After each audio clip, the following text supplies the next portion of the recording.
આજે આપણે બનાવીશું ગુજરાતી દાળ, જે લગભગ દરેક ગુજરાતીઓના ઘરમાં દરરોજ બનતી હોય છે। આ ગુજરાતી દાળ ખાવામાં ખૂબ જ સરસ લાગે છે અને ખટમીઠી હોય છે।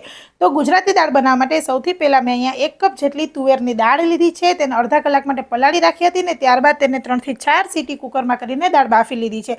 હવે દાળ બફાઈ ગઈ છે એટલે બ્લેન્ડરની મદદથી હું એને ક્રશ કરીશ, જેથી કરી દાળ છે તે સરસ એકરસ પીસાઈ જાય। હવે દાળની અંદર આપણે સૌથી પહેલાં ઉકાળવા માટે મસાલો એડ કરવાનો છે। તો મસાલામાં મેં અહીંયા ટમેટા સુધારેલા, મરચું, આદું ખમણેલું અને મીઠો લીમડો લીધો છે। ત્યારબાદ મેં 1 ચમચી જેટલી હળદર એડ કરી છે। સ્વાદ મુજબ મેં મીઠું એડ કરેલું છે અને મીઠું એડ કર્યા પછી મેં અહીંયા 1 ચમચી જેટલી ખાંડ એડ કરેલી છે। જો તમારે વધારે ગળી જોતી હોય તો તમે થોડી વધુ ખાંડ એડ કરી શકો છો, અથવા તો તમે ગોળનો ઉપયોગ પણ કરી શકો છો।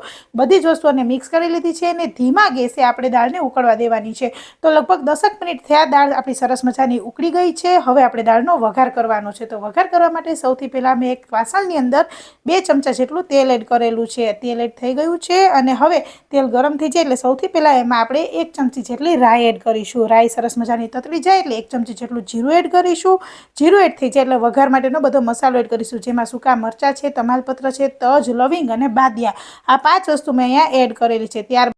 ત્યારબાદ અડધી ચમચી જેટલી હિંગ એડ કરેલી છે અને ત્યારબાદ અડધી ચમચી લાલ મરચું પાવડર એડ કરેલું છે અને તરત જ આપણી બાફેલી દાળ છે તેનો વઘાર કરી નાખ્યો છે।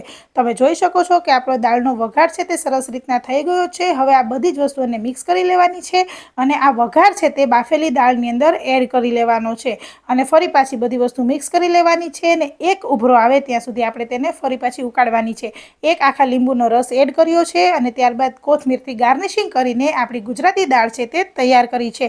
તો તમને પણ આ વિડીયો ગમ્યો હોય તો લાઇક અને શેર કરવાનું ના ભૂલતા।